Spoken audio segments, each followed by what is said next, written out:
Hey there, comic book fans. I am back from the comic shop again this week. And it was a pretty big week for me again, but I think it's going to slow down soon because I got 11 comics. And two of them were these, I guess you'd call them back issues. They're reorders. It's number 2 and number 3 of Kaiju Max Season 2. I picked up issue 1 and then issue 4, and then they reordered these for me. And I have to say I've really enjoyed Kaiju Max.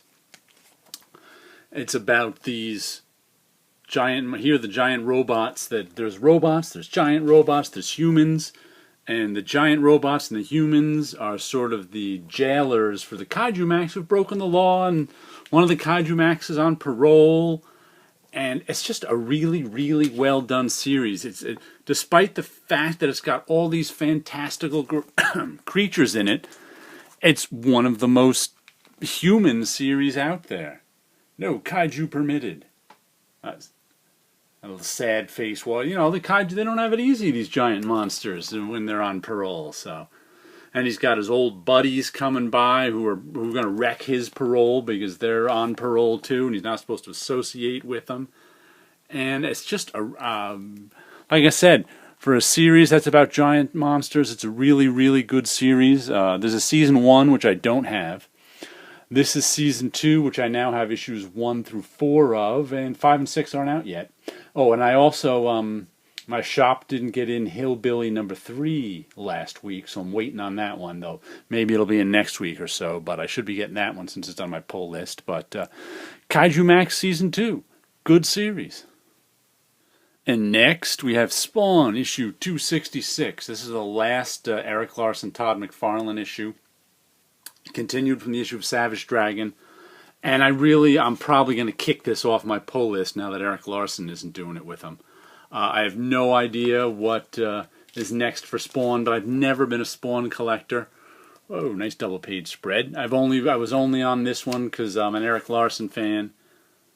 So I figured I'd give it a try. I'm not, being that my pull list is so full, I'm torn between trying an issue or two, because it's only a $2.99 book, or just booting it right away. So I'll have to see, because I just have to imagine the odds of me liking Todd McFarlane on Spawn are pretty slim, because in its heyday, when everyone loved Todd McFarlane on Spawn, I wasn't my cup of tea. So we'll see if I can thin my pull list out by one book by getting rid of this one. I'll let you know.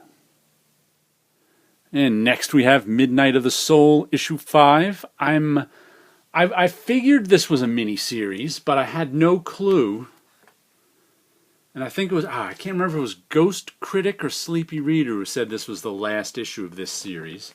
And I flipped to the very last page and saw the end, so it must be the last issue of this series, which is like that. I expected it to be a mini because most of Chaykin's stuff isn't ongoing. Satellite Sam lasted a long time, but I always figured that was a mini too. But Midnight of the Soul has been a good run. Another book off the pull list because it's ended. But whatever Chaykin does next, I'll probably put on my pull list. So, but until then, being that I added some things to the list, it's good to have one come off to try new things. And here we have The Autumnlands, issue number 13, Busiek, Dewey, Bel Air, and Comicraft.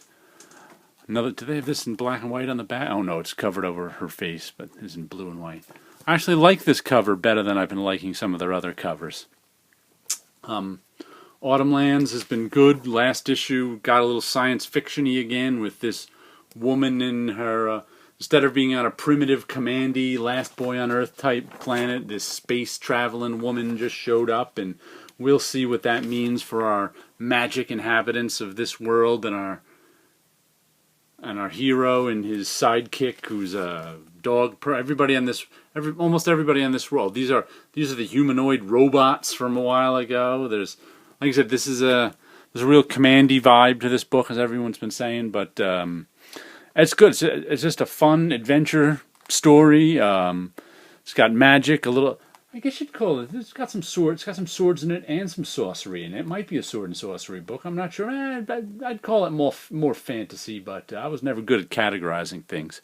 But yeah, Autumn Lands issue number 13. I plan on enjoying this just like the Autumn Lands issue 1 through 12.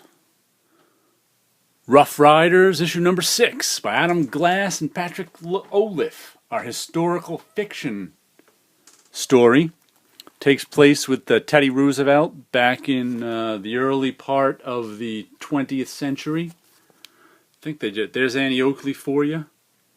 I think they're taking on the Spanish, the Cubans, and aliens. Well, I wonder who that is, what mountain man that is. Does it say Jim Bowie? I don't know.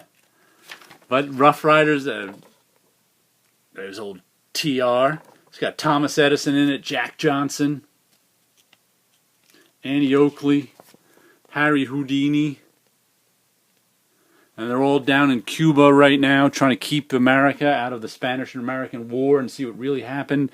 It turned out there were aliens down there or alien technology, and the Americans had something to do with the alien technology. It's all confused and complicated at this point, the plot, but it's a fun book. I'm a historical fiction fan, so I'll take a comic starring Teddy Roosevelt. This is an Aftershock comic. There was a new Aftershock comic this week, Shipwrecked, written by Warren Ellis, drawn by Phil Hester.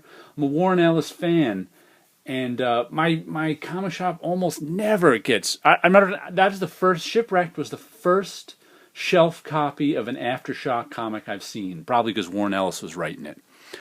And I almost picked it up, but I was at my budget's limit because I think it was just under $40 because I had those 2 Kaiju Max back issues on there. So maybe, so I was kind of like, I already collect 2 Warren Ellis books. So I was like, so I left Shipwreck behind. Maybe I'll pick it up next week if it's still there and I don't have as many comics as I did this week. But we'll see. But anyway, Aftershock does some good comics, so I'm sure Shipwrecked is pretty good.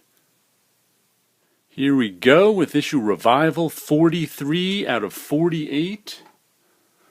Pregnancy going on of one of the revived people. This is going up, like I said, it's going up to issue 48. In case you want to know why it's going up to 48 and not 50, I'm guessing it's because those Ultimate collections, the oversized hardcovers that Image puts out, often have 12 issues in them. So I guess 48 is a multiple of 12 and 50 isn't.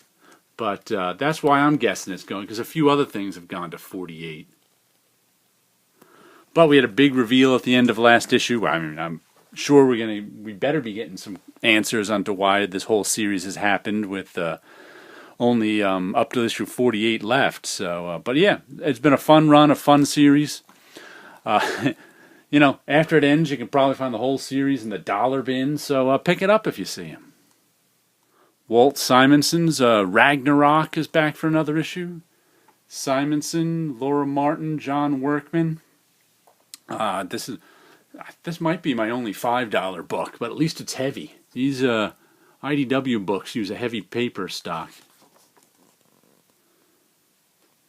Story of Thor after the world ends and what happens then. He's survived by a squirrel giving him little bits of the apple of immortality over the years and years and years. I've been enjoying this story, and we also get... I must say I've been enjoying these... this is the reason it's a $5 book. They give us 40 pages. But they also give us examples of the pencils and the inks in the back. So that's the back matter you're paying for.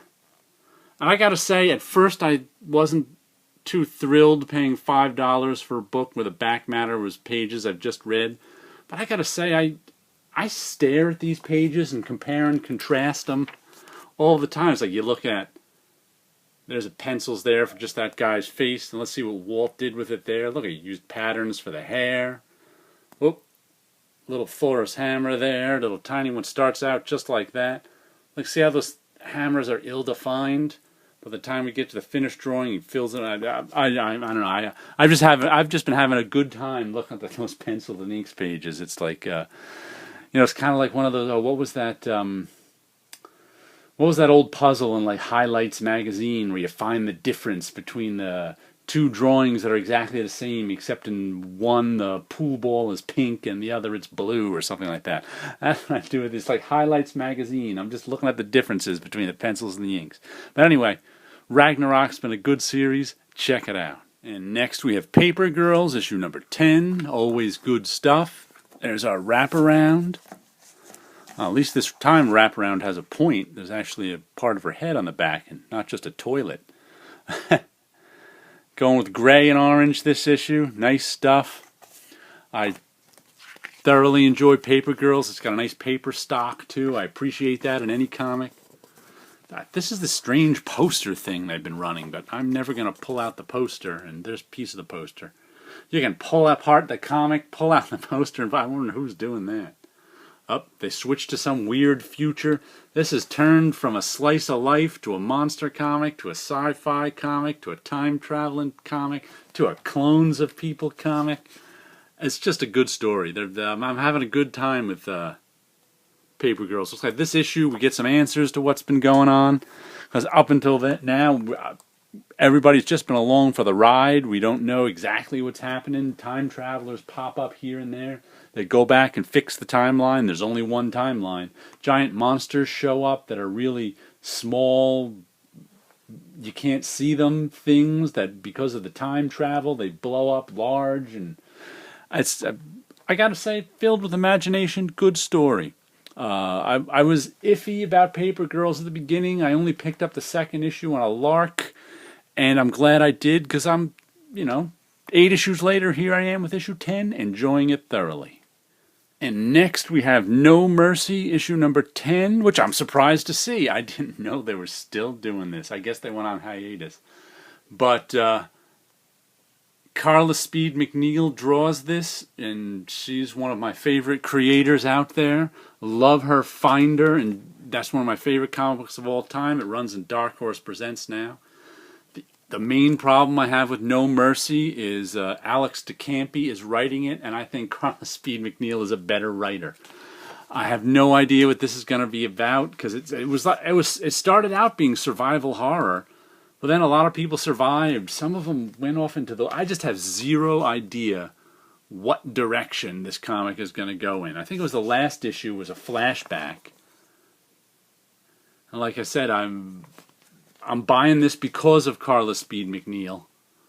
We get some trippy artwork in here. But the story has let me down a bit. Oh, there's some... What the heck is this? Wild, trippy artwork. But the story has let me down a bit. I think I'm the only one still buying this. If anyone else even knows it still exists. It's been on hiatus for a few months. I thought I was never going to see it again, but here we go with an issue. I'll let you know how it is. And we'll finish up this week with a little The Whisperer Roar, Part 3 of 6 from The Walking Dead. Once again, if you could see the what the heck's his name? Art Adams covers for these. They're really cool. But they're $5 a piece, and I'm not paying $2 extra for Art Adams cover. Just don't care that much. Up there's Negan starting trouble. But I have to say, I really had a problem with the tactics, the military tactics. They're looking with all their guns. The military tactics they were using last issue. There's some gruesome deaths last issue. But the Whisperers basically use zombies as their attack force. They hide among the zombies. They've only got knives, and they attack. They kind of drive a herd of zombies at you and kill you. But they were kind of prepared. Our Rick and his gang. They've been getting all these guns, getting ammo. But then it's like they let the zombies get close. What kind of tactics are those? When you're up against a herd of mindless zombies who only have short-range weapons, you never let them get into short range. Ever, ever, ever. That just baffled me. People were dying because they were shooting at the zombies, and then they're like, oh no, the zombies are getting too close. The zombies are getting closer. What do we do? You back up. They built this whole fortress with walls. They could pick off the zombies from behind the walls. I just don't understand their military tactics in this one, but oh well. It's a good series anyway. We'll see how this issue plays out. And finally, we're going to show you a little different art this week. in that I started up my Etsy store and my eBay stuff again. I was trying to sell some of my original art again, just for the heck of it. My ASMR drawings I have there they're my. I just put a bunch of these up for I think $25. Like I said, I'll leave links to my Etsy and my eBay store, or else you can just search for Art by Osborne on anything. I just wanted to, sell some stuff, make some money, get it out there in the world. I've got these. These are my what did I call these? Pop Art Bottom number 3. These are just marker and ink drawings I've been doing lately. I'll be putting a bunch of this stuff up, or if you're interested in anything, just email me. I think my radiantcomics@gmail.com email link is on my YouTube page. But I just got, like I said, on YouTube, I put some of my zombie pinup world. That's an original piece of art with logos that are printed on the board, and then I draw over them. So, whoops! These are comic book size, and they're in poly bags and backing boards, so you can slip them right into a comic box if you want. There you go. There's another one that's just a blue ink drawing that I did. My punk number, whatever the heck she is, 1 or 2. But I figured I'm looking for a good way. I want to make some videos of my art. I'm looking for a good way to shoot it, but it's tough thinking up. There's a little black and white one of.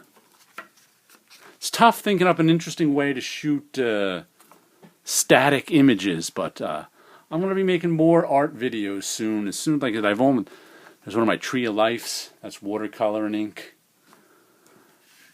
So I'll be putting stuff up. Whoops! You can check my Instagram stuff. I post things there.